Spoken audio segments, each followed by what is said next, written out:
Dominant Protector. Credit to the author. 2,121-30.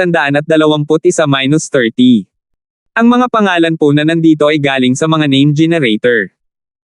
Kaya kung meron man pagkakatulad sa mga pangalan ng totoong tao o lugar, ito ay tunay na hindi sinasadya. Not bad. Kahit ang matandang ito ay walang lakas ng loob na lumaban.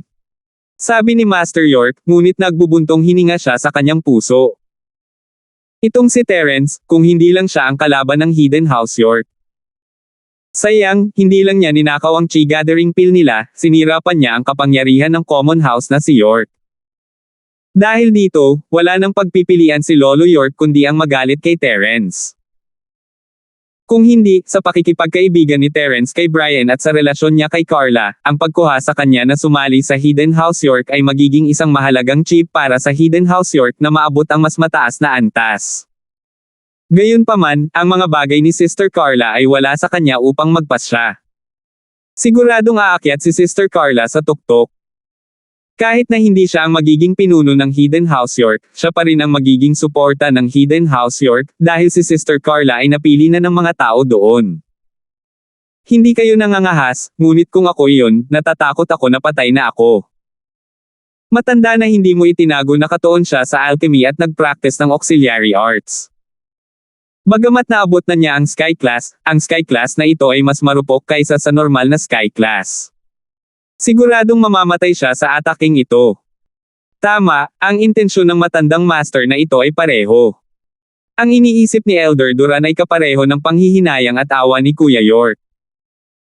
Kung hindi ganoon ang pakikitungo ni Terence sa kanya at kay Josephine, magiging iba na ang mga bagay ngayong nakatago ang bahay na si Duran.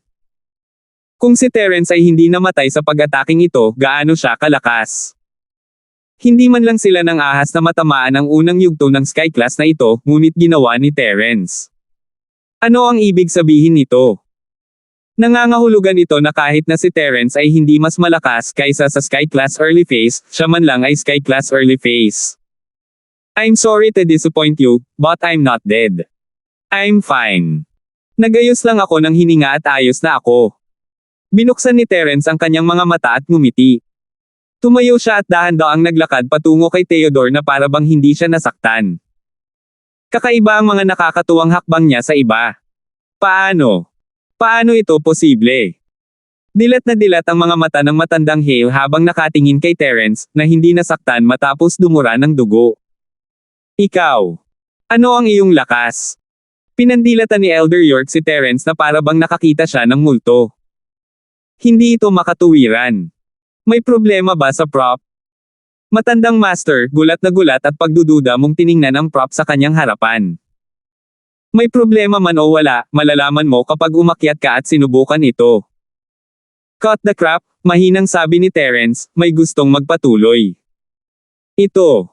Nagkatinginan ng lahat Sky Class Early Phase, paano niya ito hamanin? Gayunpaman, ang mukha ng brilyante ay nakakagulat na pangit. Mayroon siyang huling disipulo, ang ace ng kompetisyon na ito, at handa siyang ipadala siya sa individual na kompetisyon. Ang huling disipulong ito ay nasa tuktok din ng Mystic Late Phase, ngunit ang kanyang Golden Shield ay mas malakas kaysa sa huli. Kung ang limitasyon ng dating disipulo ay ang Earth Class Late Phase Peak, kung gayon ang limitasyon ng disipulong ito ay Sky Class Early Phase. Ngunit ang pangunahing problema ay hinarang niya ang sarili niyang landas. Sinabi niya kay Terence na kung gusto niyang hamanin ang isang tao, kailangan niyang hamanin ang isang mas mataas na antas. Sa madaling salita, kung gusto niyang talunin si Terence, kailangan niyang hamanin ang Sky Class Early Phase Peak, ang kanyang disipulong iyon ay hindi talaga makakayanan. Kung ito ang kanyang brilyante, magagawa niyang tanggapin ang pag-atake, ngunit ang mga regulasyon ng Hidden House Summit ay nakasaad na ang mga kalahok na disipulo ay dapat na wala pang 25 taong gulang, at nalampasan na niya iyon. Napakasuklam ni Diamond. Gaano kaya kaganda kung makatabla sila sa rankings?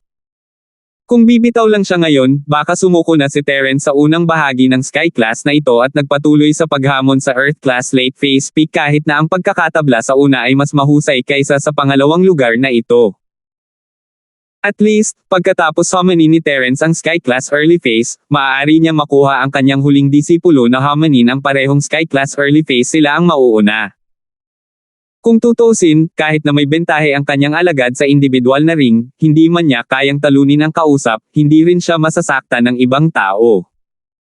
Gayunpaman, ang panuntunan ng Single Elimination Open Tournament ay hindi lamang para talunin ang kalaban. Hanggat ang kalaban ay natamba sa entablado, ito ay maituturing na isang tagumpay. Bagamat ang kanyang huling disipulo ay may golden bell na kalasag upang protektahan ang kanyang katawan, at ang kanyang disipulo ay tiyak na makakayanan ang isang purong pag-atake ng tunay na enerhiya, walang garantiya na ang kalaban ay gagamit ng isang malakas na martial technique para patalsikin ang kanyang disipulo mula sa ring. Pagkatapos ng lahat, ang mga martial technique ay isang mas malakas na pag-atake kaysa sa purong pag-atake ng chi. Kaya sa group arena, wala siyang tiwala na manalo. Ang pinakamainam na senaryo ay para sa lahat na makatabla sa unang pwesto, ngunit iyon ay magiging isang napaka-hindi tiyak na sitwasyon. Gayunpaman, ang magandang pagkakataon sa kanyang harapan ay nasira ng walang dahilan. Ang nakatagong pamilya ng Han ay kasalukuyang may hawak ng record na may pinakamataas na antas ng depensa. Maagang yugto ng Sky Class. May mga disipulo ba mula sa ibang pamilya at sekta na hindi nasisiyahan at gustong homenin tayo? Inanunsyo ng ama ni Hale York ang mga resulta ng kompetisyon at nagtanong. Gayunpaman, walang sumagot pagkatapos ng mahabang panahon. Sect Master Jean, may mga disipulo ka pa bang gustong homenin kami? Nagsalita muli ang matandang Hale, inilagay ang kanyang pag-asa sa sekta ng Golden Bell. Wala. Meron. Nahihirapang sinabi ni Diamond ang dalawang salitang ito. Siya ay medyo walang magawa. Gayunpaman, wala siyang pagpipilian kundi ang sumuko. Sige, dahil wala nang iba, kung gayon ang kampyon ng kompetisyon ng paglaban na ito ay ang nakatagong pamilya ng Han, ang pangalawa ay ang Golden Bell Sect, at ang pangatlo ay ang Firewolf Gang. Inihayag ng ama ni Hale York. Sa sandaling lumabas ang resultang ito, biglang namutla ang mukha ng nakatagong alagad ng pamilya mo. 4th place siya, 4th place talaga. At walang pakinabang sa ika-4 na pwesto. Dati, pinangako mo sa kanya si Old Master na gagantimpalaan lang siya kapag nakapasok siya sa top 3. Kaya naman binibigyan niya siya ng Meridian Opening Pill at ang maliit na Recovery Pill para gumaling ang kanyang mga sugat. Pero ngayon, wala na siya. Kinasusuklaman niya ito at pinagsisihan, ngunit walang paraan. Natalo siya, at pinagsisihan niya ito hindi siya dapat sumali sa kompetisyong ito nang may ganoong pag-asa. Ang pangalan ni Terence ay kumalat na sa mga nakaraang laban, kaya bakit siya nandito pa? Sa kompetisyon na ito, ang unang lugar ay dating natukoy na ang Golden Bell Sect, at ang apoy na Wolfgang ay isa ring tanyag na kandidato. Ang gusto niyang protektahan ay ang pangatlong pwesto. Gayunpaman, sinadya niyang hindi pinansin si Terence. As far as he was concerned, magaling si Terence sa napakaraming event, hindi naman siya pwedeng maging all-rounder, di ba? Gayunpaman, natalo siya sa taya. Walang gamot para sa panghihinayang sa mundong ito, at natural na malungkot ang kanyang kinabukasan. Hindi niya ito matanggap. Oo, siya ay lubhang ayaw. Isa na siyang Earth Class late phase gaano siya kalakas. At 24 pa lang siya ngayong taon, malaki ang pag-asa niyang maabot ang Sky Class, pero lahat ng ito ay nasira. 2,122. Sa pagtingin sa malalamig na mga mata ng matandang Panginoon, na parang asong nakatingin sa kanya, naging malamig ang puso ng disipulo. Bilang isang panauhin, aso lang siya sa mata ng matandang Panginoon, tama ba? Kapag ito ay kapaki-pakinabang, bibigyan niya ang kanyang sarili ng ilang mga benepisyo, ngunit kapag ito ay walang silbi, malamang na kailanganin niya itong sip-ain. Hindi niya alam kung may pagkakataon pa siyang manatili sa tagong pamilya mo. Magpapalaki ba ng walang kwentang tao ang tinatago mong pamilya? Malamang itataboy siya pagkatapos niyang bumalik, di ba? Sa oras na iyon, siya ay isang lumpo na may mga sugat sa buong katawan. Ni hindi niya magagawa ang isang ordinaryong trabaho. Wala na siguro siyang ibang choice kundi ang humingi ng pagkain. Sobrang pinagsisisihan ko. Naisip niya na kung sasali siya sa Young Family, magiging maganda ang kanyang kinabukasan at mapapaunlad siya sa Young Family, makalusot sa hadlang sa lalong madaling panahon, at makalusot sa Sky Class. Siya ay isang itinerant cultivator. Ipinagmamalaki na niya ang pagkakaroon niya ng ganoong cultivation base. Gayunpaman, ito ay naging isang panaginip ngayon. Siyempre, may sikreto pa rin siya, isang napakalaking sikreto na hindi niya sinabi. Ang sikretong ito ay kung paano niya naabot ang mid-phase ng Earth class sa edad na 24, at handa siyang sabihin ang sikreto sa hidden house mo pagkatapos nilang pumasok sa Sky class. Ngunit ngayon, nakita na niya ang pabago-bago ng kalikasan ng tao. Napakahusay ng pakikitungo sa kanya ng pamilya mo, kaya paano niya sasabihin ang malaking sikretong ito?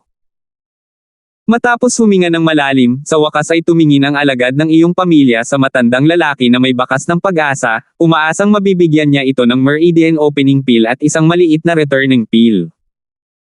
Kung hindi, kahit na gumaling ang kanyang mga sugat, siya ay magiging isang taong may kapansanan, at ang kanyang kaligtasan ay magiging isang problema sa hinaharap. Bumalik ka at magpahinga. Pagkatapos mong bumalik sa iyong pamilya, bibigyan kita ng halaga ng severance payment. Kung gagastusin mo ito ng matipid, sapat na para mabuhay ka sa natitirang bahagi ng iyong buhay. Old Master hindi ka natuwa at malamig na sinabi. Ako. Okay. Walang magawang tumango ang alagad ng pamilya mo at sinabing, pero huwag kang mag-alala, Master. Sa kabutihang palad, nakakolekta ako ng isang maliit na reversion pill at isang meridian opening pill. Ang mga sugat ko ay napigilan.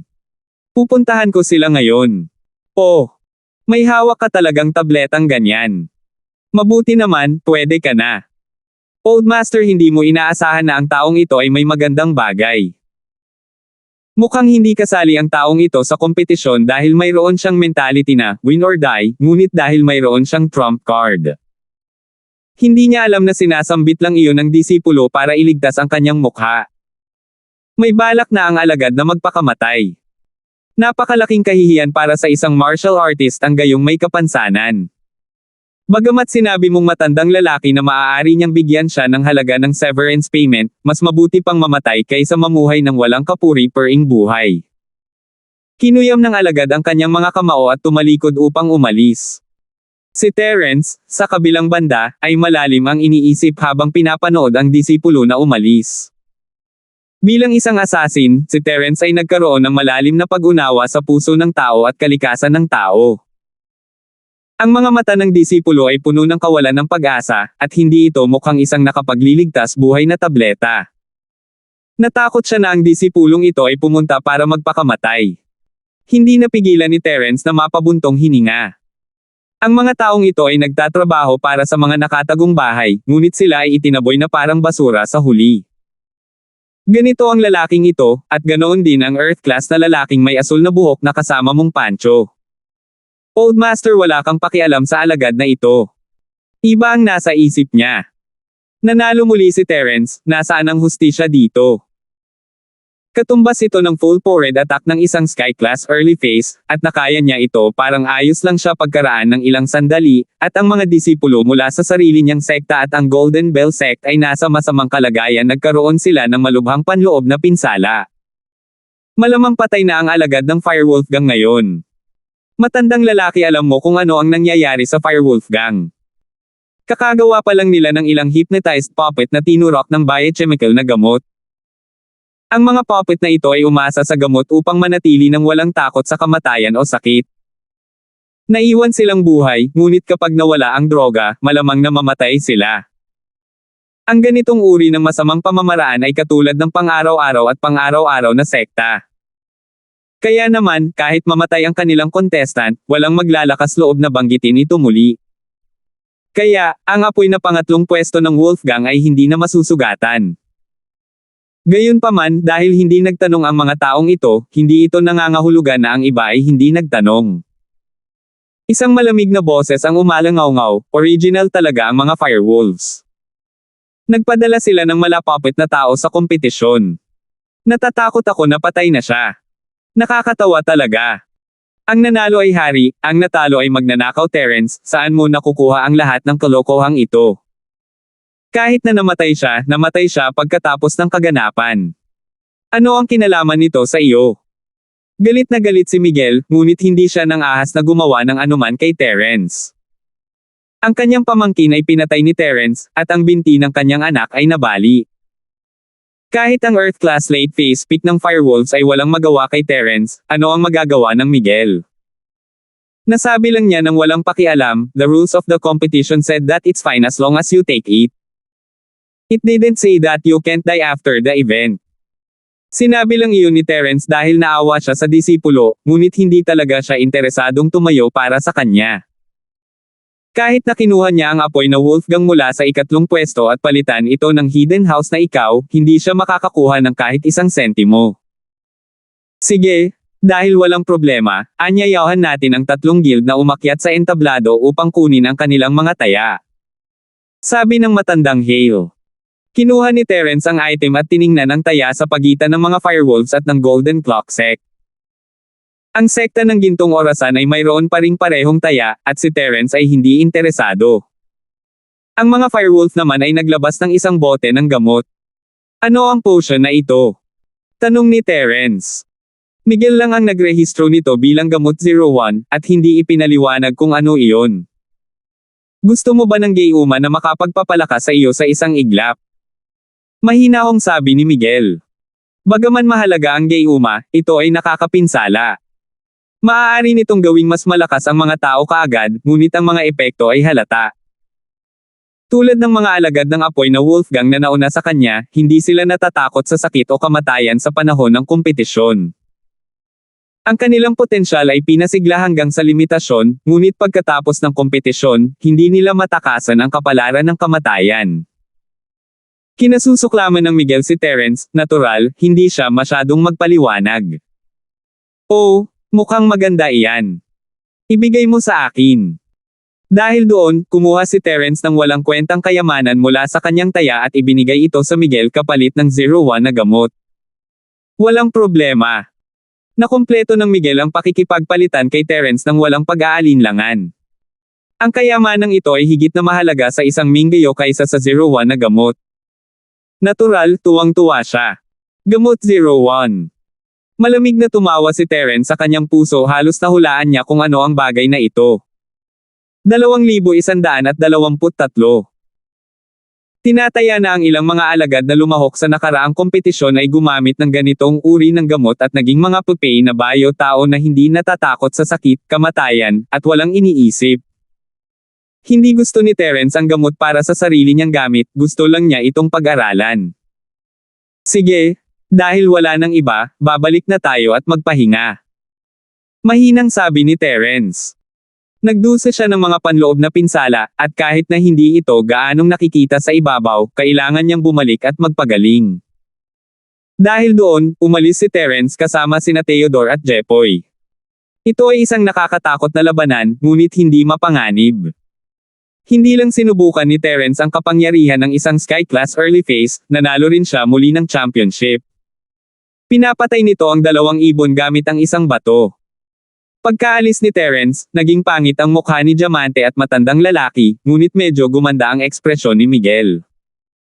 Para sa Miguel, walang gaanong pagkakaiba sa pagitan ng pangalawa at pangatlong pwesto. Ito ay para bawiin ang kanilang mga taya o palitan ng mga taya. Miguel ang nakipagpustahan na siya ay nasisiyahan, at ang nangungunang tatlo ang nagligtas sa mukha ng Firewolf Gang, kaya normal pa rin ang lahat. Ngunit si Diamante ang dapat na kampyon, at ngayon ay natalo siya dahil sa hamon ni Terence. Ang pinaka-nakakainis na bagay ay nagdagdag siya ng isa pang panuntunan sa kompetisyon. Paano siya magiging masaya kung nawala ang kampyonato? Matandang lalaki, ikaw ay pareho. Siya ay orihinal na nasa ikatlong pwesto, at ito ay napakatatag, ngunit si Terence ay napunta mula sa ika-4 hanggang sa una, na nagtulak sa kanya sa ika-4. Kalimutan mo na ito. Kung magagalit tayo ngayon, magagalit lang tayo at hindi ito makakatulong sa pangkalahatang sitwasyon.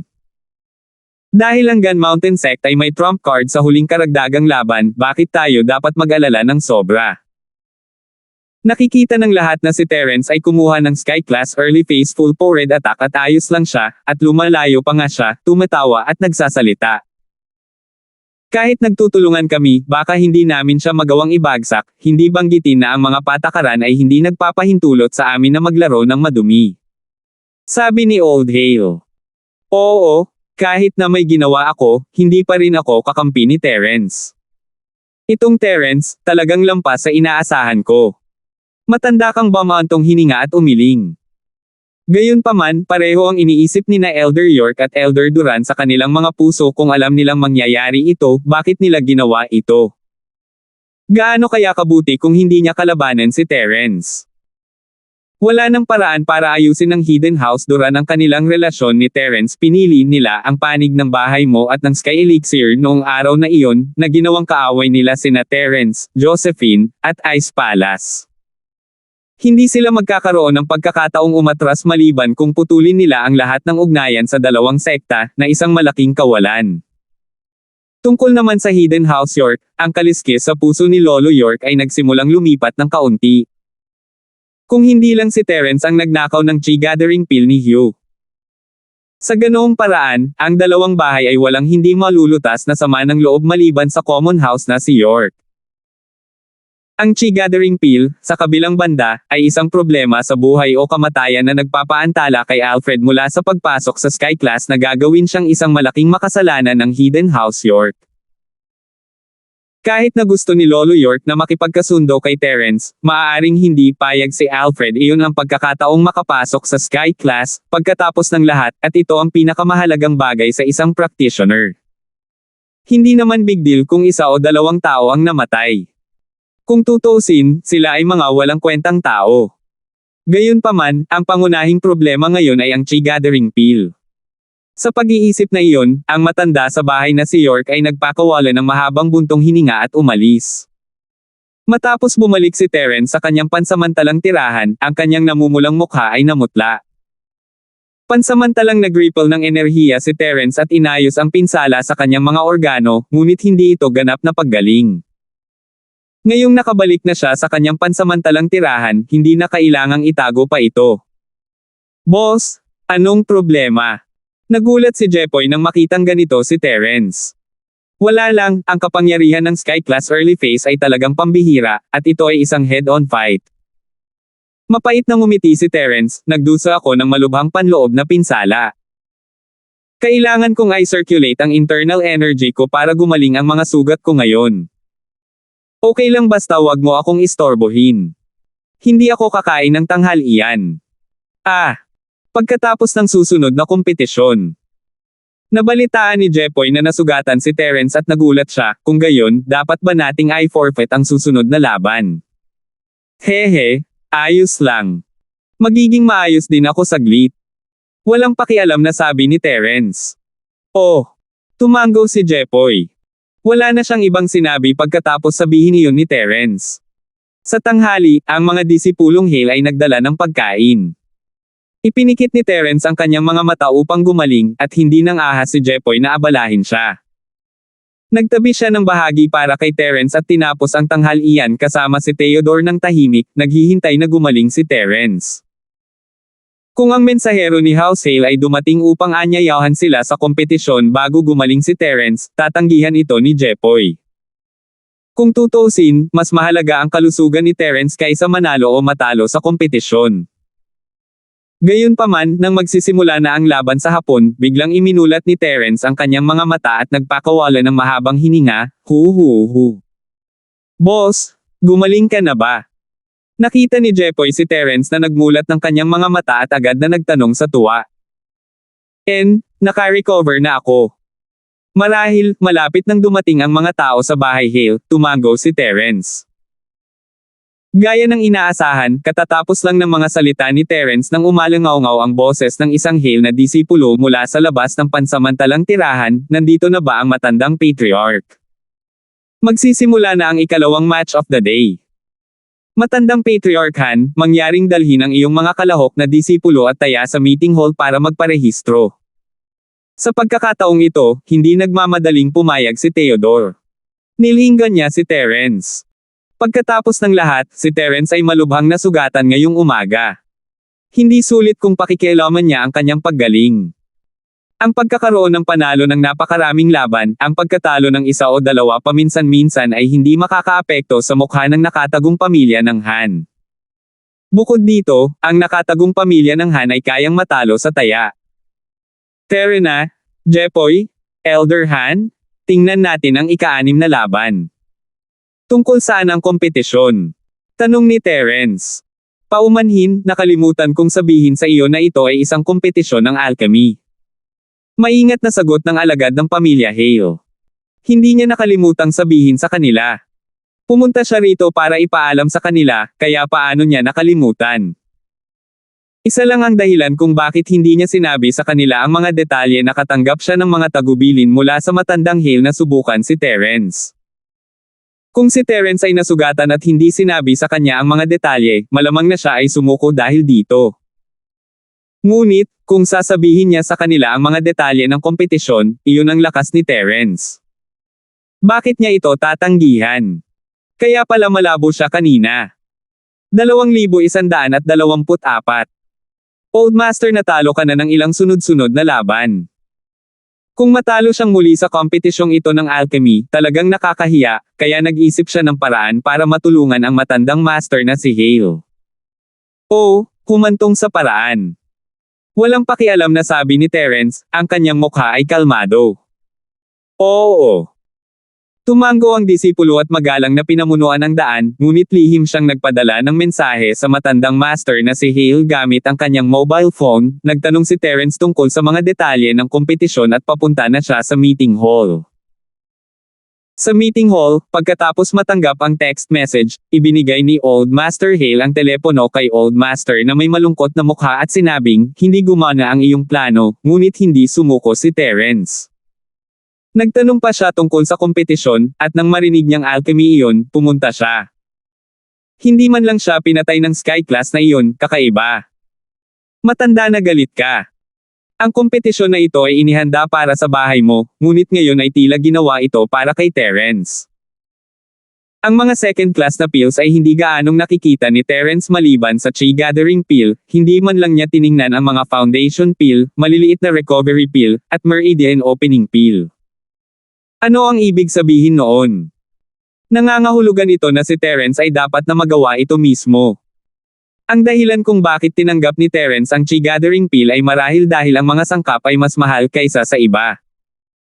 Ang iba pang mga sangkap ay hindi ganoon kamahal, gayunpaman, at ang tanging bagay na mahalaga ay ang kalidad ng tableta. Kung kaya ni Terence ang sarili niya, wala siyang pakialam. Lolo, ano ang dapat kong gawin? Makakagawa lang ako ng first class na tableta ngayon, at hindi ito 100% garantisadong. Kung dumating si Terence at gumawa ng second class na tableta, siguradong matatalo ako. Pero, ayos lang kung matalo siya. Ayon sa mga patakaran, kung sino ang gumawa ng mas mataas na grade na tableta ay mananalo. Makuha ko sana ang pangalawang pwesto kahit anong mangyari, ngunit ang punto ay, si Terence ang nauna ulit. Matandang lalaki na ayaw mong mauna muli si Terence. Ang pamilya mo ay isang pamilya na nakatuon sa alchemy. Kung hahayaan nilang manalo ng kampyonato ang isang tagalabas, ito ay isang sampal sa mukha, isang hubad na sampal sa mukha. Hindi lamang sila mawawalan ng mukha para sa pamilya mo, ngunit mawawalan din sila ng mukha para sa kanilang Panginoon, ang makalangit na Elixir Sect. Hindi siya mawala ng mukha, hindi niya hahayaang manalo muli si Terence sa laban na ito. Tama, kailangan nating mag-isip ng paraan para pigilan si Terence na mauna. Coiling Tiger, sabi mo ng matandang lalaki, hindi mahalaga kung anong ranggo ang makukuha mo sa aming nakatagong bahay sa ibang mga kompetisyon dahil walang pakialam ang Sky Elixir Sect. Pero kung masampal kami sa alchemy competition, siguradong hindi magiging masaya ang Sky Elixir Sect. Oo.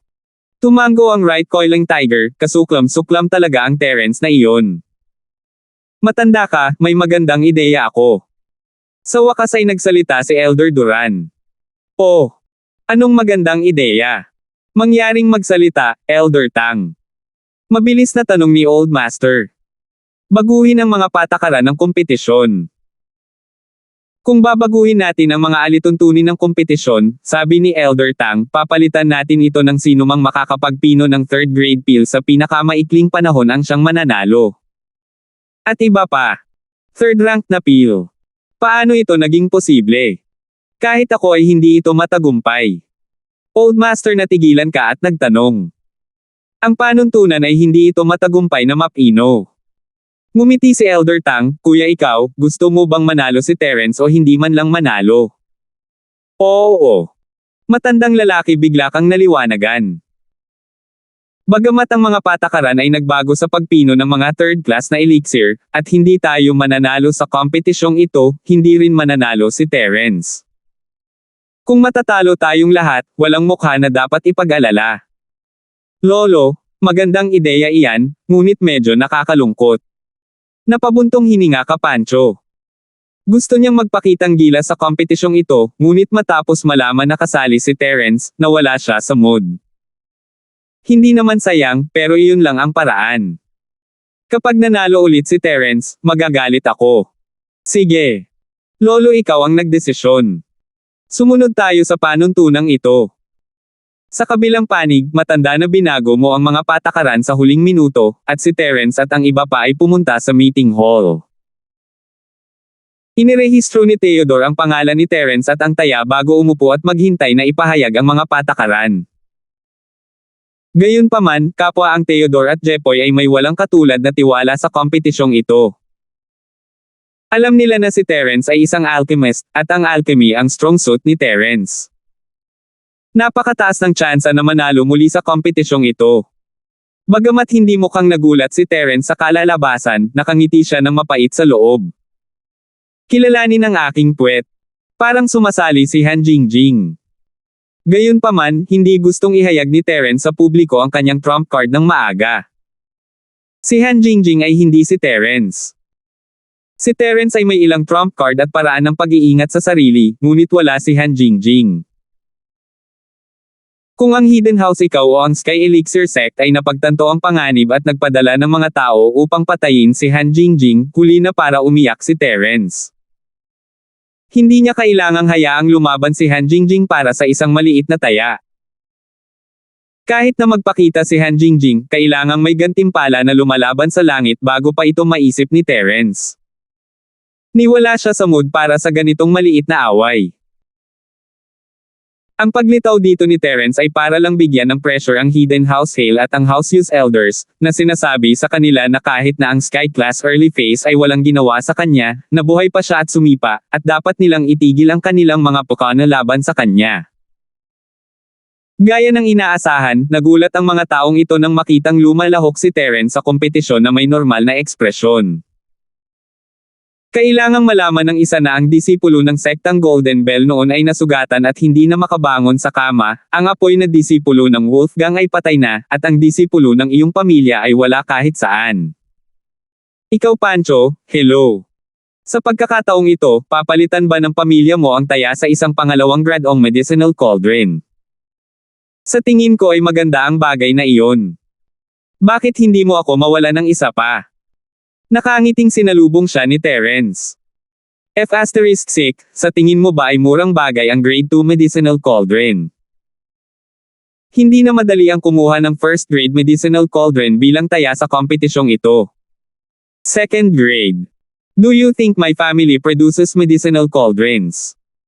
Narinig ni Pancho ang mga salita ni Terence, na parang siguradong mananalo siya. Siya ay labis na hindi nasisiyahan. Napaka-petty mo. Sabi ni Terence sabay kibot balikat. Tinatawag mo akong kuripot.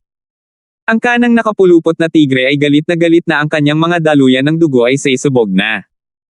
Kuripot ba ako o kuripot ka? Binigyan mo ako ng 2 medicinal cauldrons na may ilang masamang impormasyon, at tinatawag mo pa rin akong kuripot. 2,125. Nakapulupot na tigre. Old Master, sinigawan mo Pancho, huwag kang makipagtalo sa kanya. Paano kung ito ay isang grade 2 medicinal cauldron? May kakayahan din siyang manalo muna.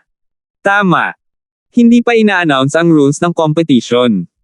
Sa tingin mo ba all-rounder ka? Ang kanang nakapulupot na tigre ay pumulupot sa kanyang mga labi.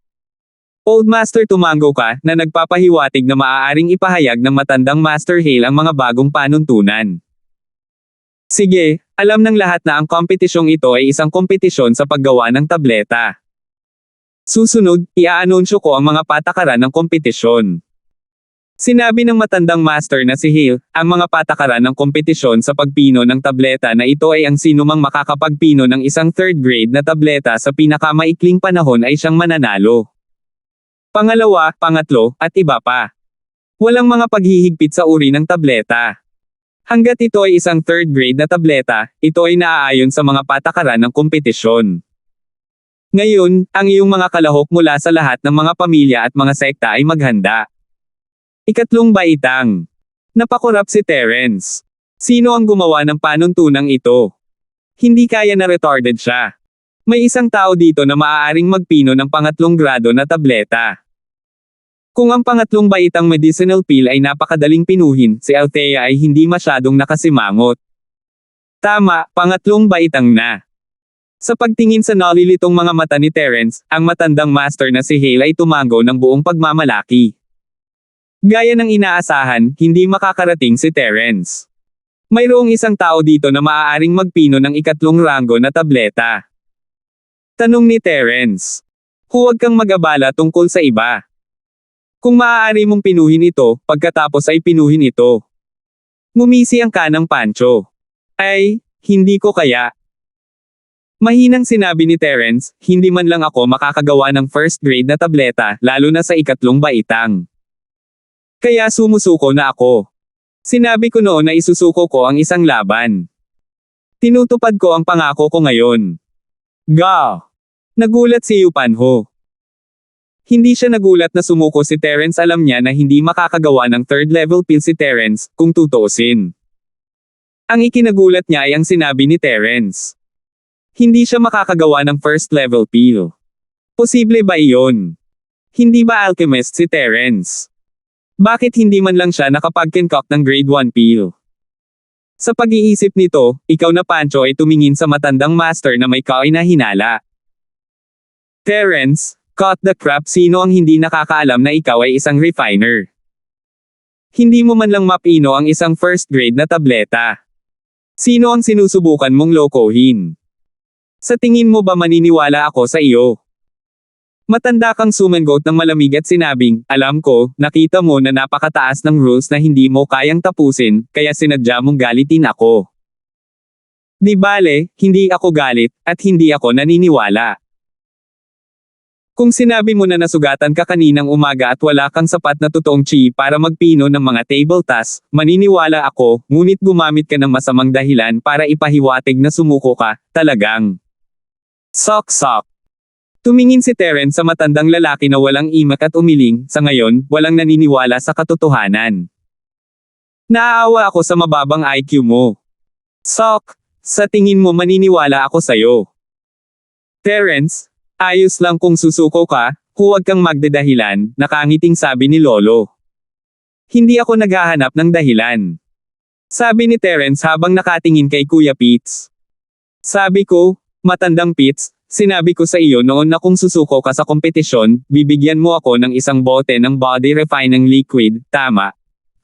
Sumusuko na ako. Bigyan mo ako ng body tempering liquid. Ako. Nakalimutan na ito ni Elder Pitts, at naalala lamang ito pagkatapos siyang paalalahanan ni Terence.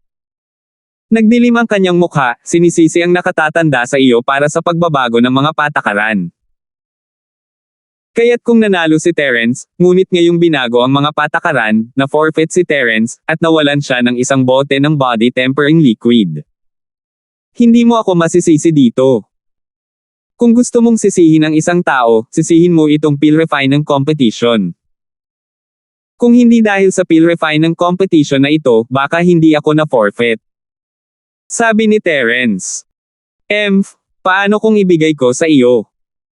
Hindi nangahas si Old Master Pitts na sisihin si Terence, siya ay isa lamang pisikal na maagang yugto ng Sky Class, at alam niyang hindi siya sapat na malakas para labanan si Terence. Kung ang isang pisikal na maagang yugto ng Sky Class ay walang anumang espesyal na kasanayan, sila ay kapantay lamang ng isang espiritual na practitioner, Earth Class Late Phase Peak. Kahit na ang kanyang bahay ay nakatutok sa kamao, sila ay magiging pare-pareho lamang sa langit early phase spiritual practitioners. Ngunit nagawa ni Terence ang isang Sky-class early phase full forward attack nang walang anumang problema. Hindi sigurado si Lolo Pitts kung kaya niyang ibagsak si Terence. Kailangan niyang umatras ng isang hakbang at tanggapin ang kanyang pagkawala. Mabuti naman. May reward pa ang pag-forfeit. Hindi talo. Tumango si Terence, nasiyahan sa kanyang sarili. Pagkatapos ay tumango siya sa iyo Pancho, maaari kayong magpatuloy sa kompetisyon ng alchemy, wala na akong magagawa. Ako. Natalo rin ako. Naramdaman ng kanang kamay na tigre na may mali. Ang Terence na ito ay tila hindi nagalit pagkatapos basahin ang mga patakaran. Parang inisip niya na natural lang iyon at natuwa pa sa kanyang kamalasan. Gayunpaman, hindi maisip ni Pancho kung ano ang problema. Old Master, naramdaman mo rin na parang may mali, ngunit hindi niya maisip kung ano ang problema sa ngayon. Dahil sumuko na si Pancho, natural na hindi makagawa ng third rank pill ang iba. Kahit na ang isang sinaunang sekta ay hindi makakagawa ng pangatlong ranggo na tableta, lalo pa ang mga nakatagong bahay. Ang kompetisyong ito ay isang imposibleng gawain. Dahil lahat ay na-forfeit, ang kompetisyon ay tapos na. Dahil walang mga nanalo, mangyaring ibalik ang iyong mga taya. Sabi ng matanda. Inanunsyo mo si Old Master. Masayang kinuha ni Terence ang gamot na pampalakas ng katawan ng matandang iyon na pinadala mo, pati na rin ang pastahan na binawi niya, at umalis kasama sina Theodore at Jepoy, na iwan ang grupo ng mga tao na nagkatitigan. Lolo, hindi naman mukhang depressed si Terence. Mukhang napakasaya ng resultang ito para sa kanya. Naramdaman ni Right Pancho na may hindi tama. Ganyan din ang pakiramdam ko, ngunit napakatusong tao ni Terence, hindi niya ito ipapakita kahit na asar siya. Ang layunin niya ay asar tayo, kaya huwag kang mahulog. Matandang nag-isip ka sandali at sinabi. Tama.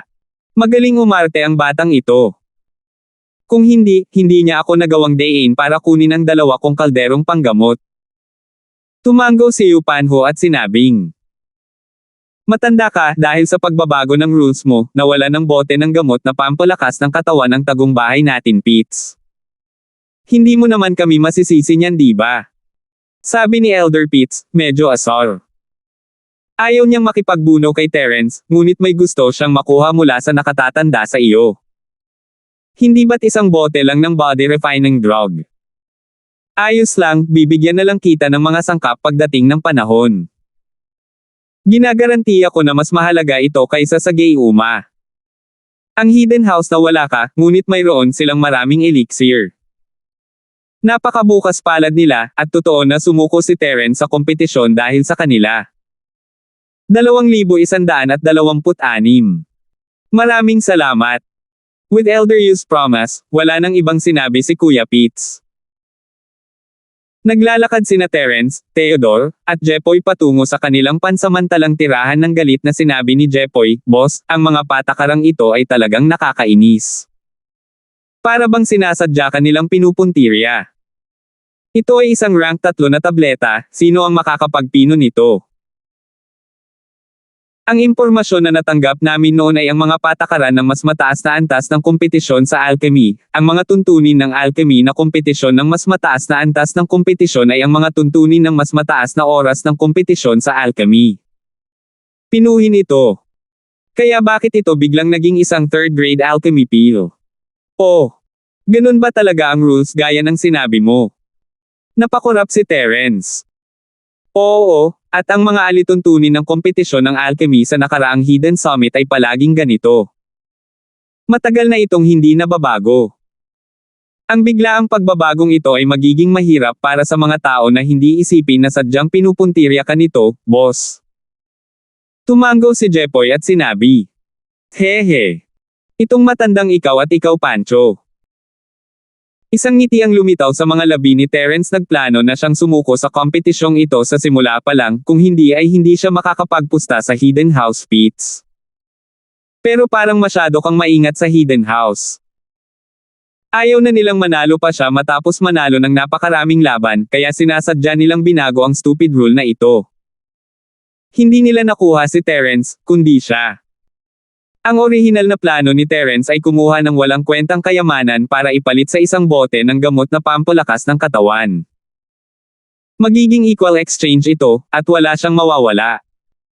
Ngunit ang hindi niya inaasahan ay wala siyang nawala, at kumita siya ng isang bote ng gamot na pampalakas ng katawan para sa wala. Oo, kasuklam-suklam talaga sila. Pero buti na lang, hindi rin sila nanalo, sabi ni Jepoy. Hindi kami natalo sa larong ito. Hehe, hindi lang ako natalo, kumita rin ako ng malaki. Ngumiti si Terence, bagamat gumaling na ang mga sugat ko, naubos ko na ang purong enerhiya. Kung hihilingin mo sa akin na gumawa ng elixir ngayon, hindi ako makakagawa ng first class elixir. Hindi ako nagsinungaling sa matandang lalaki sa iyo. Hindi naman pwede diba? Tuwang-tuwa si Jepoy matapos marinig ang mga salita ni Terence, so itong matandang ito binaril mo ang kanyang sarili sa paa. Kung alam nila ang totoo, malamang pagsisisihan nila ito hanggang kamatayan. Minsan, baka hindi sila maniwala sa akin kahit sabihin ko sa kanila ang totoo. Katulad ng dati, sinabi ko sa kanila na hindi ko ma-refine ang pill, pero hindi sila naniwala. Sabi ni Terence. Totoo iyon.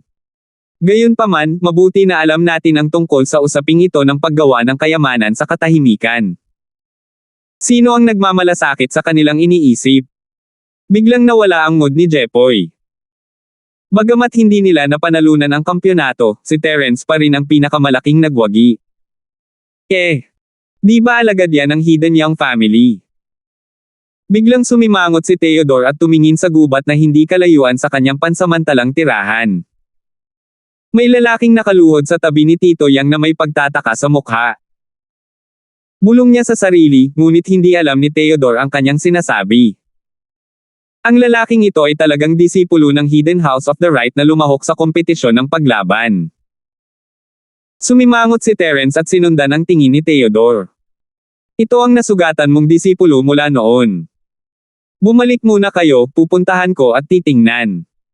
Napabuntong hininga si Terence. Hindi niya alam kung kailan nagsimula, ngunit ang kanyang puso ay hindi kasing lamig noong una siyang bumalik sa lungsod. Dahil ba kay Trixie?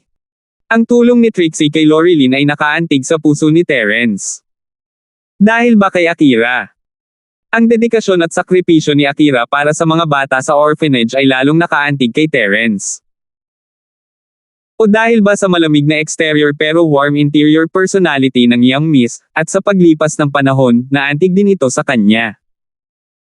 Sa madaling salita, nakita ni Terence ang desperado at walang magawang ekspresyon ng new disciple. Napabuntong hininga si Terence sa kanyang puso ng walang dahilan. Nakakaawa ang lalaking ito. Akala niya ay magkakaroon siya ng magandang kinabukasan pagkatapos niyang sumali sa Hidden House Yo, ngunit hindi niya inaasahan ang ganitong kahabag-habag na wakas.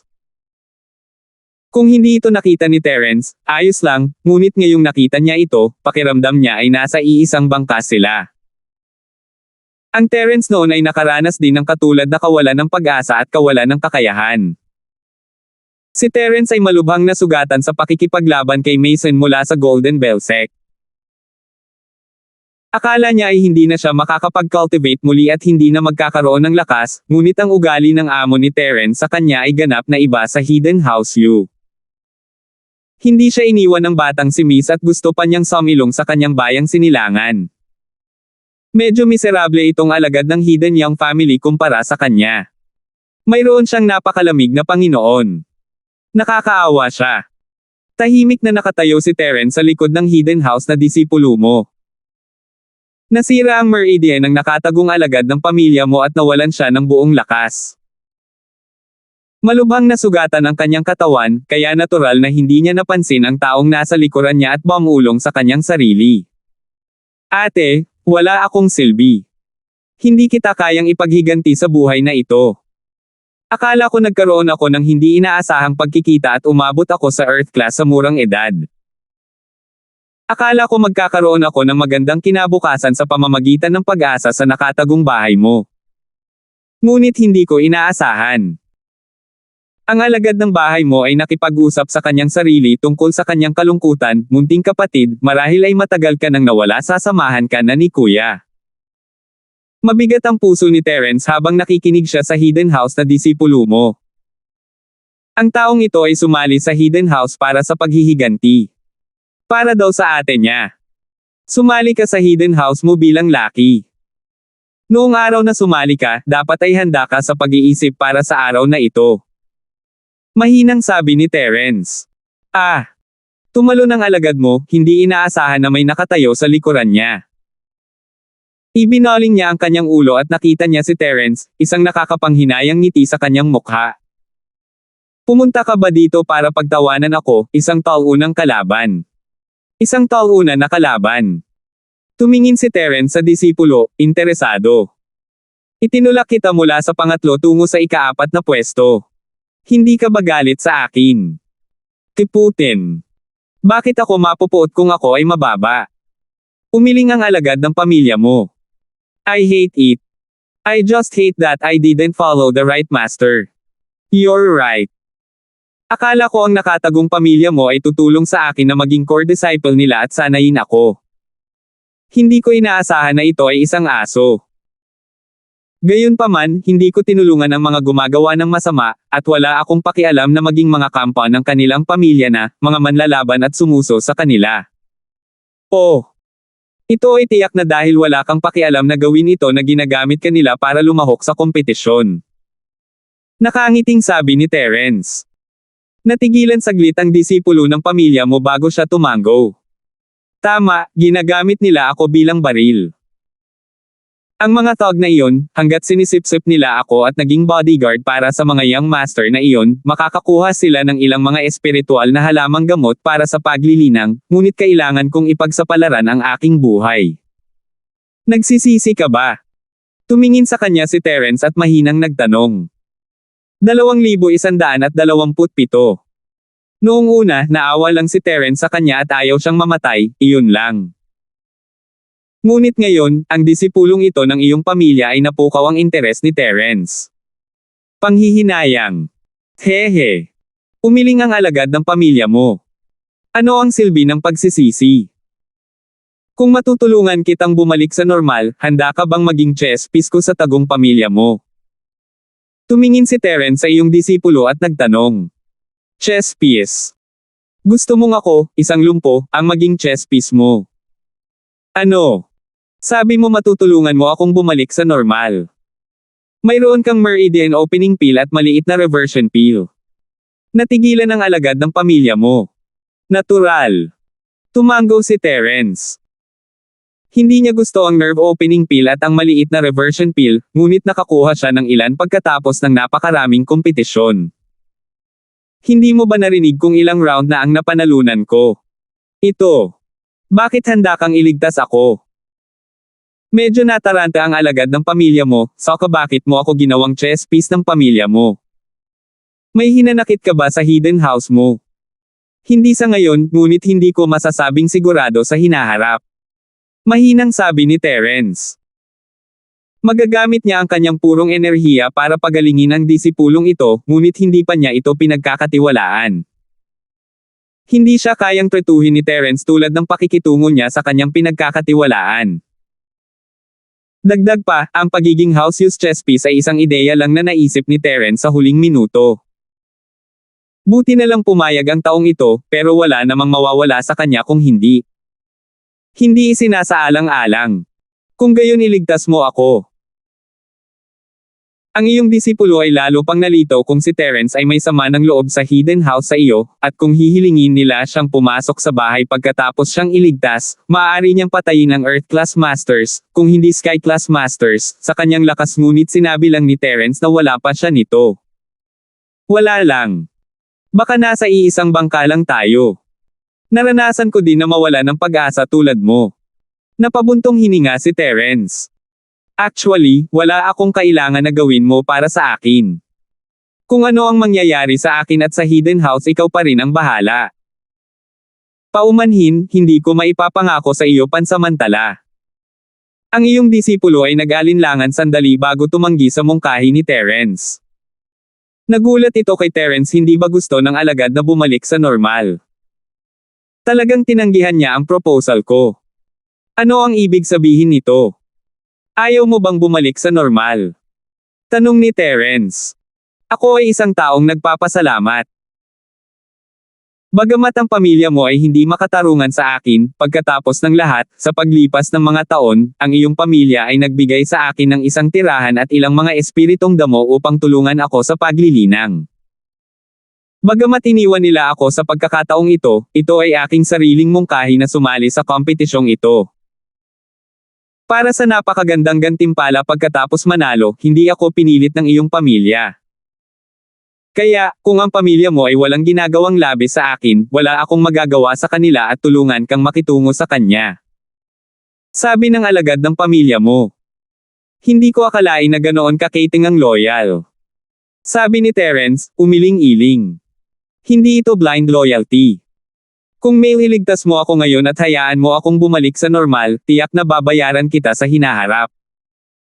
Ibibigay ko sana itong gantimpala sa inyong pamilya, ngunit nagbago ang isip ko, sabi ng disipulo ng inyong pamilya. Mapagbigay na gantimpala. Anong ibig mong sabihin? Pinaikit ni Terence ang kanyang mga mata.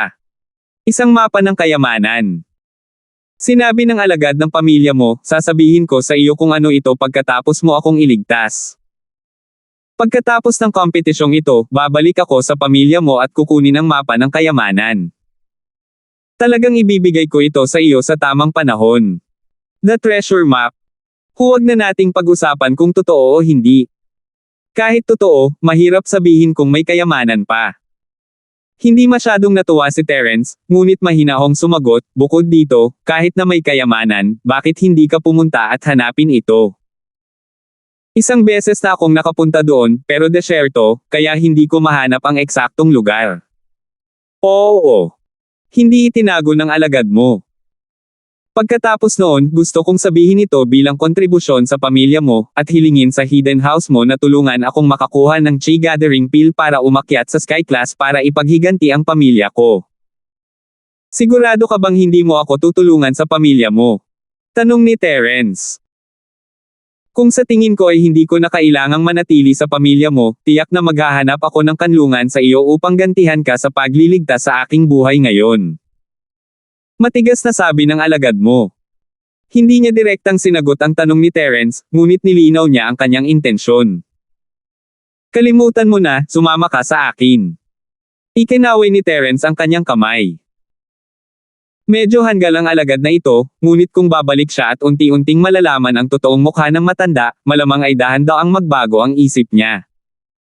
Si Terence ay gumagawa ng magandang relasyon. Kahit na hindi niya siya magagamit para harapin ang hidden house sa iyo, at least makakapagpadala siya ng ilang impormasyon. Salamat, Ginoo, sa pagligtas sa aking buhay. Tuwang-tuwa na tumindig ang alagad ng pamilya mo at sinabing may nakakuyong na kamao, pagkatapos nating bumalik sa nakatagong pamilya mo, ako, si Drake, ay tutuperin ko ang aking pangako at ibibigay sa iyo ang mapa ng kayamanan gamit ang dalawang kamay. Paf! Ubo-ubo-ubo. Nagulat si Terence sa pangalan ng disipulo. Anong pangalan mo? Drake York, anong meron? Tumingin si Drake kay Terence, nalilito. Hindi niya alam kung ano ang mali sa pangalan niya kaya nabigla si Terence. Kung gayon, ano ang pangalan ng iyong kapatid na babae? Tanong ni Terence. Ate ko. Bakit mo ito tinatanong? Narinig ni Drake ang tanong ni Terence at ang kanyang ekspresyon ay naging alarma. Tumingin siya kay Terence, sino ka? Sino si Akira para sa iyo? Walang pakialam si Terence sa ekspresyon ni Drake at direktang nagtanong. Akira. Lalong naging pangit ang mukha ni Drake, na para bang pinagsisisihan niyang sinabi kay Terence ang tunay niyang pangalan. Nakita niya si Terence na tinutulungan siya at gusto niyang bigyan siya ng maliit na return pill at meridian opening pill, kaya ginamit niya ang kanyang tunay na pangalan. Siya ay isang tao na gagantay ng kabutihan. Ayaw niyang magtago sa harap ng kanyang benefactor, kaya diretso niyang sinabi ang tunay niyang pangalan. Hindi niya ginamit ang pangalang ito sa pamilya mo. Sa pamilya mo, ginamit niya ang pangalang pangsyam na kanan, na siyang codename ng isang alagad ng pamilya mo, tulad ng 13 kanan. Nagbago ang ekspresyon ng taong ito matapos marinig ang kanyang pangalan. Hindi lang iyon, alam din niya ang pangalan ng kanyang ate. Hindi kaya kaaway niya ang taong ito. Sa pag-iisip nito, nasira ang pag-asa ni Drake. Alam na alam niya ang lakas ni Terence kahit na ang Sky Class na, full-strength attack ay hindi makakaapekto sa kanya, at ang katotohanan na nakatayo siya rito at nakikipagbiruan sa kanya ay ang pinakamagandang patunay. Hindi niya magagawang talunin si Terence kahit na siya ay nasa kanyang tuktok bago siya nasugatan, lalo pa ngayon. Hindi rin siya makakatakas sa kanyang kapalaran. Nakatingin lang siya kay Terence nang walang magawa at nanghihinayang. Masyado siyang nagtiwala kay Terence. So, kapatid mo siya. Gulat na tiningnan ni Terence si Drake. 2,128. Nang marinig niya ang pangalan ni Drake, nagtanong lang siya ng casual, pero hindi niya alam na magkarelasyon pala talaga sina Drake at Akira. Hindi ko siya kilala. Drake reared his teeth and shook his head. Ano Akira? Wala akong nakababatang kapatid. Ha? Tumawa si Terence, tanga kang tao, at hindi rin ganoon kagaling ang utak mo. Hindi ka takatakang nagkusa ka na sumali sa kompetisyong ito kapag ayaw ng iba. So ano? Walang pakialam si Drake sa kanyang sariling mga pinsala o buhay at kamatayan, ngunit balita tungkol kay Akira. Sa lahat ng mga taon na ito, palihim niyang sinisiyasat ang background ni Akira, ngunit walang resulta. Natitiyak niyang hindi niya kailanman binanggit ang pangalang ito kaninuman, o ipinahiwatig sa sinuman na may kinalaman siya sa pangalang ito. Ngunit ngayon, sinabi ng taong ito ang pangalan ng kanyang kapatid sa sandaling marinig niya ang kanyang pangalan. Para sa kapakanan ni Akira, ililigtas ko ang buhay mo. Ayos lang kung ayaw mong aminin. Kinawayway ni Terence ang kanyang kamay nang walang pakialam. Sapat na ang stress sa buhay ni Akira, at biglang lumitaw ang isang kapatid na lalaki, na nagdadala ng sama ng loob at puot sa pamilya. Hindi ba iyon mapapagod kay Akira hanggang mamatay? Kaya't hindi mahalaga kung ang kapatid ng taong ito ay ang Akira na kilala ni Terence o hindi. Iniligtas siya ni Terence minsan at anuman ang nangyari sa kanya pagkatapos noon ay walang kinalaman kay Terence. Natigilan si Drake. Bakit siya iniligtas ng taong ito? Hindi ba siya ang kanyang kaaway? Hindi ba ikaw ang aking kaaway? Kailan ko sinabi na kaaway mo ako? Unang beses kitang nakita ngayon. Sabi ni Terence. Tapos ang Akira na binanggit mo. Nag-alinlangan si Drake at maingat na nagtanong, kilala mo si Akira? Ako, ngunit hindi ko masasabi sa iyo kung nasaan siya. Ayokong madamay siya sa kakaibang feud ng pamilya. Matigas na sabi ni Terence. Ang gusto ko lang. Hinampis ni Drake ang kanyang hita at sinabing, sasabihin ko lang sa iyo na huwag mong sabihin sa kanya ang tungkol sa akin. Kaya kong maghayganti sa sarili ko. Ayokong hilahin siya pababa kasama ko. Gusto ko siyang hanapin. Gusto ko lang malaman kung maayos ba ang kanyang pamumuhay. Maganda ito. Sabi ni Terence. Mabuti naman. Narinig ni Drake ang mga salita ni Terence at nakahinga siya ng maluwag, itong si Akira na sinasabi mo, ano ang hitsura niya? Iba ito sa iyo. Sabi ni Terence. Natigilan si Drake at umiling, syempre, sinusundan ko ang aking ama. Hindi ako masyadong maganda, ngunit ako ay magaspang at magiting. Sinusunod ko ang aking ina, kaya maganda ako. Mahinang sagot ni Terence. Nga pala, ano ang relasyon mo sa kanya?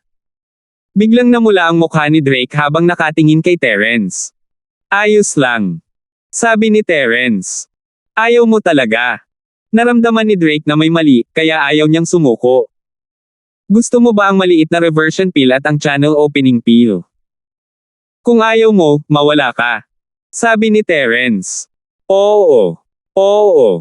Mabilis na tumango si Drake. Tapos, may picture ka ba sa kanya? Pwede ko bang tingnan? Hindi ko ginawa. Sabi ni Terence. Talagang ayaw mo. Medyo nadismaya si Drake. Hindi ko siya asawa, bakit ko ilalabas ang litrato niya nang walang dahilan? Medyo naiinis na sabi ni Terence. Then, wait. Naglabas si Drake ng pocket watch at binuksan ito. May isang larawan sa pabalat ng relo, at sa larawan, mayroong isang lalaki at isang babae. Ang batang lalaki ay 4 o 5 taong gulang, at ang babae ay 1 o 2 taong gulang lamang. Inabot niya ang relo kay Terence at nagtanong, pagkatapos ay tulungan mo akong tingnan at tingnan kung siya iyon. Sigurado si Drake na si Terence ay walang anumang puot at hindi niya kaaway. Hindi na siya makapaghintay na kumpirmahin kung ang tinutukoy ni Akira Terence ay ang kanyang kapatid. Nagpapakita ka ba sa akin ng isang dilaw na larawan? Ang iyong kapatid na babae ay walang suot na damit. Iyan ay hindi masyadong maganda. Pinagpawisan si Terence, paano ko makikilala ang isang bata na ganito kalaki?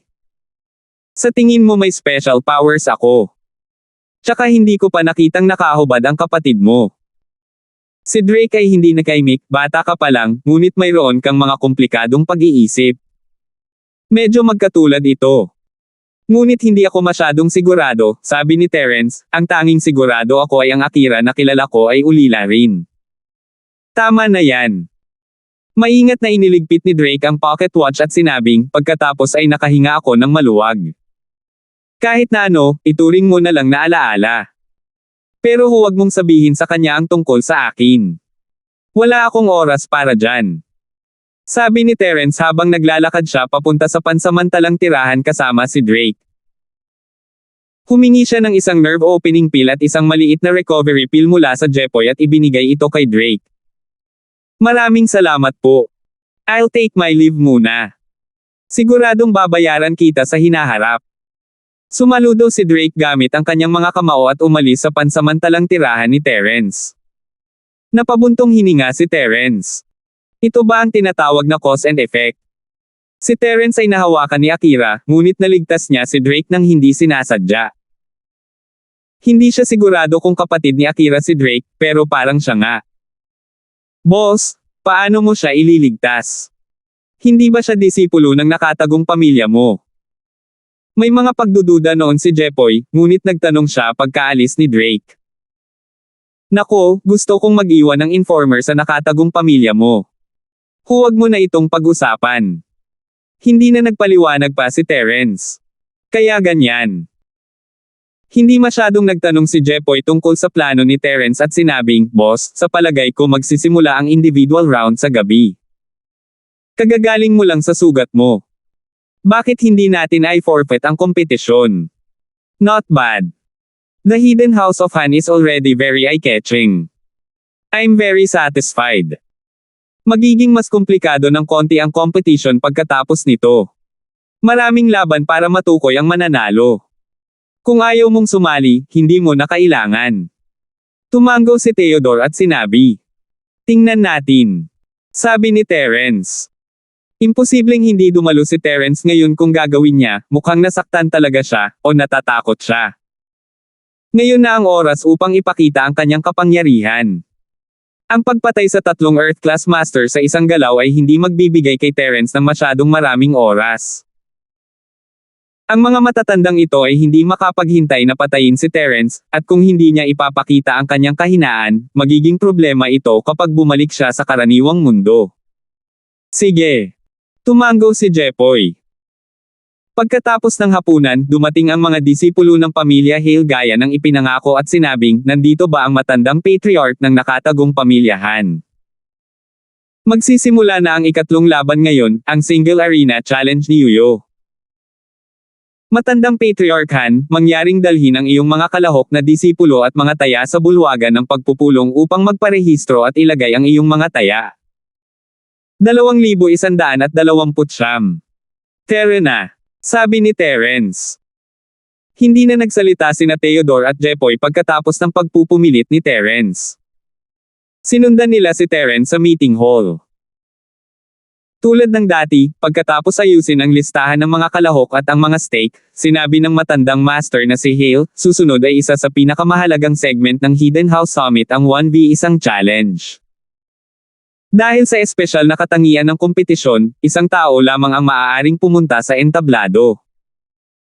Ang sekta ng bundok ng Gan ay nagdadalubhasa sa isang tao at isang halimaw na magkasamang nakikipaglaban. Gayunpaman, wala silang bentahe sa one-on-one na labanan, kaya na-forfeit sila. Sumunod, 8 pamilya at sekta na lang ang natitira. Ang nangungunang 4 ay mapagpasyahan sa pamamagitan ng pagguhit ng palabunutan. Pagkatapos, ang nangungunang 2 at 3 pwesto ay mapagpasyahan sa pamamagitan ng pagguhit ng palabunutan. Ang huling nagwagi ay pipiliin mula sa 2 nangungunang. Siyempre, kung ayaw nilang lumahok sa kompetisyon, maaari na nilang dalhin ito ngayon. Kung hindi, sa singsing ng kompetisyon, ang buhay at kamatayan ay nakasalalay sa kapalaran. Maliban kung sumuko ang isang panig, maaari nilang ganap na patayin ang kalaban. Walang Dharma treasures o armas ang pinapayagan sa arena. Tulad ng para sa iba pang mga patakaran, walang mga patakaran. Siyempre, pagkatapos matukoy ang nangungunang 3 para sa kapakanan ng pagiging patas, ang mga kalahok pagkatapos ng nangungunang 4 ay maaaring mabigyan ng pagkakataon na hamanin ang bawat isa. Gayunpaman, ang hinahamon ay hindi maaaring ang kanilang naunang kalaban. Halimbawa, kung natalo ka na sa iyong kalaban sa elimination round, hindi mo na siya mapipiling hamanin muli. I wonder kung may tumututol ba. Makatarungan ang panuntunang ito, kaya walang nagtaas ng anumang pagtutol. Sige, dahil walang tutol, magsisimula na ang kompetisyon. Mga contestant, please come up and draw your lot. Sabi ng matandang Hale. Sinundan ni Terence ang iba pang mga kakompetensya at iginuhit ang kanyang lot sa unang round, ang kanyang kalaban ay ang Shelton ng Hidden House Pits. Nagulat si Terence, ngunit sapat na iyon para harapin si Shelton. Si Shelton ay isa lamang Earth-class early phase peak physical practitioner ngayon, at si Terence ay kapareho niya, ngunit isang espiritual. Ang mga espiritual na Panginoon ay mas malakas kaysa sa pisikal na mga masters, ito ay isang katotohanang kinikilala ng publiko, maliban kung mayroong isang pag-iral na lumalaban sa langit tulad ng sekta ng Golden Bell. Kaya sa lakas ni Terence ngayon, walang duda na makakalaban niya si Shelton. Marahil si Terence ay hindi kalaban ng Earth-class early phase sa Ice Palace test, siya ay isa lamang mystic mid-phase peak. Gayunpaman, nagbago ang mga bagay sa paglipas ng panahon. Ang Shelton ay nakalusot lamang sa isang klase hanggang sa Earth-class early phase peak, ngunit tumalon si Terence sa ilang antas. Ito ang kalamangan ng isang espiritual na practitioner kaysa sa pisikal. Mabilis na nag-level up ang mga physical practitioner sa mga unang yugto, ngunit hindi sa mga huling yugto. Walang pakialam si Terence sa iba pang mga kalaban. Sabay-sabay ang 4 na laban, at dumiretso siya sa entablado. Sa pagtingin sa ranking, napabuntong hininga si Elder Pete sa kanyang puso bakit siya ay malas. Bago ito, itinuring ni House Pete si Shelton bilang isa sa mga seeded fighters sa Arena Challenge. Kung tutusin, malakas ang kanyang mga kakayahan, at ang kanyang kamao ay maaaring hatiin ang mga bundok at dagat. Kahit na ang Earth-class late phase peak ay kailangang umatras kung gagamitin niya ang skill na ito hanggat hindi niya nakilala ang Jinjong Sek, malaki ang tsansa niyang manalo. Ngunit hindi inaasahan ni Lolo Pitts na lalabas si Terence nang wala sa oras. Si Terence, sa mga tuntunin ng mga kasanayan, ay mas malakas pa kaysa kay Shelton. Mula pa lang sa kompetisyon noong isang araw, alam na niya na ang kakayahan ni Terence ay mas malakas kaysa sa House Pittses. Kaya, imposibleng makipagkompetensya kay Terence sa martial arts. Ngunit kung makakagawa si Terence ng buong lakas na pag-atake mula sa isang Sky-class master, ano ang magagawa ni Shelton? Ang mukha ni Elder Pitts ay sobrang dilim para siyang isang lobo, ngunit wala siyang magagawa. Lolo, bakit hindi ako lumabas? Paanong hindi alam ni Shelton ang iniisip ng kanyang lolo? Kinagat niya ang kanyang mga ngipin at sinabi. Impulsiveness. Agad na ikinaway ni Lolo Pitts ang kanyang kamay, ang hindi mapigilan ni Terence. Ngayon wala kang pagkakataong manalo kung lalabanan mo siya. Hindi ka ganoon kalakas sa simula, at umaasa ka lang sa iyong mga kakayahan, ngunit ang mga kakayahan ni Terence ay nasa iyo. Kaya, kapag umakyat ka sa entablado, subukang i-drag ito hanggat kaya mo, gawin mo lang ang mga galaw, isave ang iyong lakas at hamanin ang nangungunang 3. Oo. Hindi payag si Shelton, ngunit alam niya kung gaano kalakas si Terence. Ang nakakatawa ay gusto ni na Shelton at Sean na maghiganti kay Ling Yi, ngunit ngayon ay nasa harapan na nila si Ling Yi, at kailangan nilang aminin ang pagkatalo sa isang buhay o kamatayan na labanan. Iniisip kung gaano kawalang katarungan para sa bahay pits na gulo si Terence para sa kapakanan ni Turner. Napakalakas na ng tagasunod ni Terence, kaya kinailangan pang maging mas malakas ni Terence. Mayroon pa rin siyang pag-asa na si Terence ang magiging pangunahing karakter sa bawat kompetisyon. Naisip ni Old Master Pitts na baka oras na para iwasan niya ang mga pag-atake ni Terence. Ang batang ito ay hindi dapat gawing trifle. Para siyang porcupine, at kung hindi siya mag-iingat, matutusok siya. Ang momentum ni Shelton ay humihina bago pa man magsimula ang laban, may puot pa rin sa kanyang puso, ngunit hindi niya ito maibulalas. Umakyat siya sa stage kasama si Terence, nakatingin sa kanya ng may galit, ngunit hindi siya kumibo. Si Shelton ay isang martial arts fanatic, ngunit hindi siya isang idiot, magdadaan lang siya, at kaya't aaminin niya ang pagkatalo sa sandaling kumilos si Terence. Pai Shelton, marami na akong napatay sa iyong mga tao, ngunit sa huli, ang galit ko sa iyong bahay ay sa karaniwang bahay na Turner, hindi sa iyong nakatagong bahay Pitts. Kaya ayokong kitilin ang buhay mo sa labanang ito. Mahinang sinabi ni Terence, ang pagkitil sa iyong buhay ay kasing dali ng pagbaligtad ng aking kamay. Ang antas ng iyong lakas ay malinaw para makita ng lahat, ayokong i-bully ka. Paano ba naman ito, kung atakihin mo ako at hindi ko kayang dodge, talo ka? No need. Since that's the case, there's no need to compete. My skills are not as good as his, kaya walang dapat ikahiya kung aaminin ko ang pagkatalo. Sabi ni Shelton, kinuyam ang kanyang mga kamao. Medyo ikinagulat ni Shelton si Terence, ngunit nahulaan niya mula sa ngiti sa mukha ni Kuya Pitts. Malamang alam niyang hindi siya mananalo, kaya sinabihan niya si Shelton na isave ang kanyang lakas para sa top 3, sa halip na sayangin ang kanyang lakas at buhay sa kanya. Ang tagumpay ni Terence ay tiyak, at kahit na ang matandang Hale ay hindi masyadong masaya tungkol dito, inihayag pa rin niya ito. Habang ang iba pang tatlong yugto ay nakikipaglaban pa rin, ang panig ni Terence ay sumuko ng walang laban. Napakagaling ni boss. Inamin ng kalaban ang pagkatalo bago pa man magsimula ang laban. Pinunasan ni Jepoy ang kanyang mga mata sa hindi makapaniwala, ngunit ito ang katotohanan. Sumuko si Shelton ng walang laban, at nanalo si Terence. Nagkibit balikat si Terence at lumingon para tingnan ang labanan. Ang nanalo ay halos mapagpasyahan. Sa tatlong yugto, ang nangunguna ay si Baldo mula sa Hidden House York, Gentry mula sa Hidden House Duran, at Daslan mula sa Golden Bell Sect. 2,130. Ang apelyido MA ay ang apelyido ng mga disipulo ng Golden Bell Sect, ngunit ang apelyido ng Master ay Jean. Ang sitwasyong ito ay medyo bihira sa sekta. Sa kabilang banda, ang mga disipulo ng Firewolf Gang, na lubos na iginagalang, ay hindi nakakuha ng anumang bentahe sa antas ng kompetisyong ito. Bagamat ang mga disipulo ng Firewolf Gang ay hindi natatakot na mabugbog, binugbog din sila ni Duranchi hanggang sa puntong hindi na sila makalaban. Ang ganitong uri ng puppy na walang iniisip ay alam lamang kung paano umatake ng random ng walang anumang mga patakaran. Kaya, madaling nakahanap ng pagkakataon si Duranchi at sinipa siya sa ring. Nanalo si Gentry. Sa kabilang panig, si Baldo mula sa Hidden House York ay nakikipaglaban sa isang disipulo mula sa Hidden House na ikaw, na nanalo sa maliit na margin. Sa kabilang panig, ang disipulo ng sektang Golden Bell na si Daslan ay nakulong sa isang matinding pakikipaglaban sa disipulo ng Hidden House na si Zuang. Si Daslan ay hindi natatakot na matamaan. Ang mga pag-atake ng pamilya Fuller ay hindi naiiba sa mga kilati sa kanya, ngunit pinili niya ang pagkakataong maglunsad ng mga sneak attack. Ito ang pagkakaiba sa pagitan ng pag-iisip at hindi. Kahit na si Daslan at ang Firewolf Gang disciple ay magkatulad sa kalikasan, ang sitwasyon ay ganap na naiiba.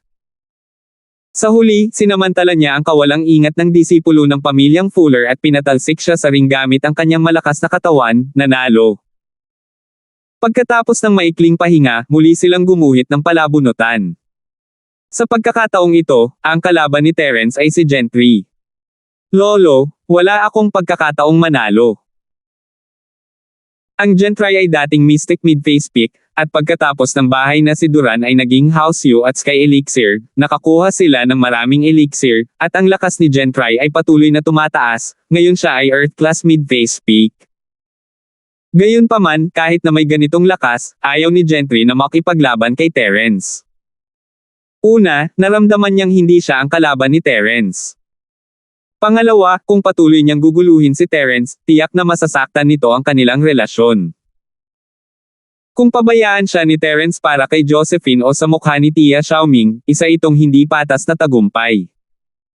Si Durangeki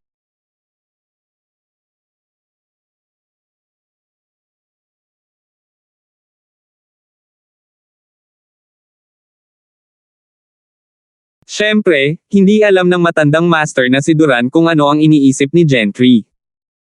Isang bahagi lang ang alam niya at hindi niya alam ang iba.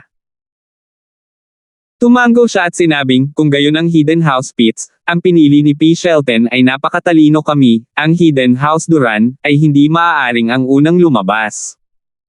Oo, kaya gusto ko ring aminin ang pagkatalo. Sabi ni Gentry. I-save ang iyong lakas, maglalaban tayo ng 2 at 3, huwag mo nang isipin ang unang pwesto, sa tingin ko ang sekta ng Gintong Orasan lamang ang makakalaban ni Terence. Sa tingin ko hindi sila ang kapareha ni Terence. Sabi ni Elder Duran. Sige, naiintindihan ko. Tumango si Duran Yingshi. Kaya, para sa laban na ito, hindi man lang umakyat sa entablado si Gentry. Kinuyam niya ang kanyang mga kamao kay Terence at sinabing, Lil Bro Linford, inaamin ko na hindi ako kapare sa iyo. Napakaswerte ng kapatid ko. Medyo nalito si Terence matapos marinig ang mga salita ni Gentry. Naguguluhan na siya kung paano siya tinawag ni Gentry na kapatid. Masyado ba siyang pamilyar sa kanya? Maya-maya pa ay lalo siyang naging mapangahas. Kahit ang kanyang nakababatang kapatid na babae ay lumabas na, kaya sino ang nakababatang kapatid na babae ni Gentry? Ngayon, lumabas sina Drake at Akira. Magkakaroon din kaya si Gentry ng kapatid na pamilyar sa kanya? Ngunit bago pa ito maisip ni Terence, inihayag ng matandang Hale ang resulta ng walang magawa, inamin ng nakatagong Duran pamilya ang pagkatalo. Nanalo ang Hidden Hand family. Matagumpay silang nakapasok sa nangungunang 2 at ngayon ay lumalaban para sa kampyonato. Hindi na nagsalita pa si Gentry. Kahit na ang nakatagong Duran family ay nagkaroon ng away kina Josephine at Auntie Melba, siya, si Gentry, ay kinikilala siya noon pa bilang kanyang kapatid at auntie. Natatakot siya na hindi maligaya ang kanyang lolo kung siya ay masyadong magsalita, kaya tumalikod siya at bumalik sa tabi ni Kuya Duran. Gaano katalino si Elder Duran? Isa siyang Sky Class Master, paanong hindi niya marinig ang sinasabi ni Gentry? Pero hindi niya ito pinigilan, may sarili rin siyang iniisip. Palakas ng palakas si Terence, at ngayon ang Hidden House U, Hidden House York, Hidden House Hale, Golden Clock Sect, at Hidden House Pits ay natalo lahat kay Terence noon. Kung ikukumpara, ang Hidden House Duran ay may pinakamaliit na salungatan kay Terence. Bagamat ang Hidden House Duran ay nasa gilid na ngayon ng Hidden House Ikaw at ang Sky Elixir Sect, at walang paraan na maiayos nila ang relasyon nila ni Terence, paano kung ang Hidden House na Ikaw at ang Sky Elixir Sect ay tapos na? Kailangan niyang mag-iwan ng daan palabas para sa nakatagong pamilya ng tama. Ang backup plan na ito ay si Gentry. Gusto niyang magkaroon ng magandang relasyon si Gentry kina Terence at Josephine. Sa sandaling hindi ito magawa ng suporta ng Young Family o ng Sky Elixir Sect, kung gayon ang matandang Duran na si Duran ay mahigpit na susuportahan si Gentry na kunin ang posisyon at matuto mula sa nakatagong pamilya ng Han, upang makilala niya pabalik sina Terence at Josephine. Siyempre, hindi niya alam na nakalimutan na ni Terence ang tungkol sa kanya at kay Josephine. Hanggat nandyan si Josephine, si Terence ay wala nang maalala nito. Hindi kaya. Isa pang pagsuko ng walang laban. Napatingin si Jepoy kay Terence nang may pagtataka. Naglakad-lakad lang siya sa arena at bumalik. Hindi siya nakaimik. Ang iba ay lahat ay nakikipaglaban para sa kanilang buhay doon, ngunit hindi man lang ginalaw ni Terence ang kanyang kamay at nanalo ng 2 round. Kung nanalo rin siya sa ikatlong round, siya ang magiging pinakamakapangyarihang manlalaban sa kasaysayan ng Hidden House Summit. Nanalo siya ng kampyonato nang hindi lumaban sa arena at sumuko ang kanyang kalaban. Ang matandang si Hale ay walang magawa at ayaw niyang makita ang resultang ito, ngunit alam niya kung ano ang iniisip ng ibang mga bahay. Sino ang gustong mahawakan ng isang nakakatakot na pag-iral tulad ni Terence? Kung sila ay bumangga sa kanya, sila ay maaaring masugitan o patay. Walang pangatlong posibilidad. Sa halip na iyon, mas mabuting iligtas ang kanilang lakas at ipaglaban ang pangalawa at pangatlong pwesto. Sa sandaling ito, si Terence ay nasa nangungunang tatlo ng walang pag-aalinlangan. Matalo man siya sa huling laban para sa kampyonato, siya pa rin ang nasa top 2. Sa pinakamasama, siya ang magiging pangalawang pwesto. Sa kabilang panig, nanalo si Daslan mula sa Golden Bell sect sa maliit na margin, habang natalo ang ikawalong York ng bahay. Ang resultang ito ay hindi masyadong nakakagulat. Pagkatapos ng lahat, si Daslan ay may sariling espesyalidad. Napakalakas ng kanyang buong katawan. Pinagtibay niya ang prinsipyo ng depensa sa halip na pag-atake at sinamantala ang pagkakataong maglunsad ng sneak attack. Noon pa man ay kapag sinaktan mo ako, gagamitin ko ang aking kapalaran para ipagtanggol. Kapag hinihingal ka, sasampalin kita. Bagamat malakas si Baldo, nahulog pa rin siya dito at pilit na pinapante sa gilid ng stage ni Daslan. Si Baldo ay hindi kumbinsido, ngunit wala siyang magagawa. Wala siyang tiwala na manalo kung ipagpapatuloy niya ang laban kay Daslan, kaya nagpasya siyang iligtas ang kanyang lakas at hamanin ang iba pang nangungunang tatlo. Ang huling laban ay ang championship Hidden House na si Terence ni Han laban kay Daslan ng Golden Clock sect. Magiging kawili-wili ang laban na ito. Ang isa ay si Terence, na walang kalaban sa buong daan at lahat ng kanyang kalaban ay sumuko ng walang laban. Ang isa ay ang pinakamahina, ngunit laging nagagawang pilitin ang kanyang mga kalaban na palabasin sa ring gamit ang kanyang malakas na katawan, si Daslan. Hindi ka umaamin ng pagkatalo mo. Tumingin si Terence kay Daslan at walang pakialam na nagtanong. Bakit ko aaminin ang pagkatalo? Maaaring ang ibang tao ay matakot sa iyo, ngunit ako ay hindi. Malamig na sabi ni Daslan. Noong nakaraan, may isang lalaki na tinatawag na Mason. Kumusta na siya ngayon? Tanong ni Terence. Salamat po at sinamahan ninyo ako, ingat lagi mga master.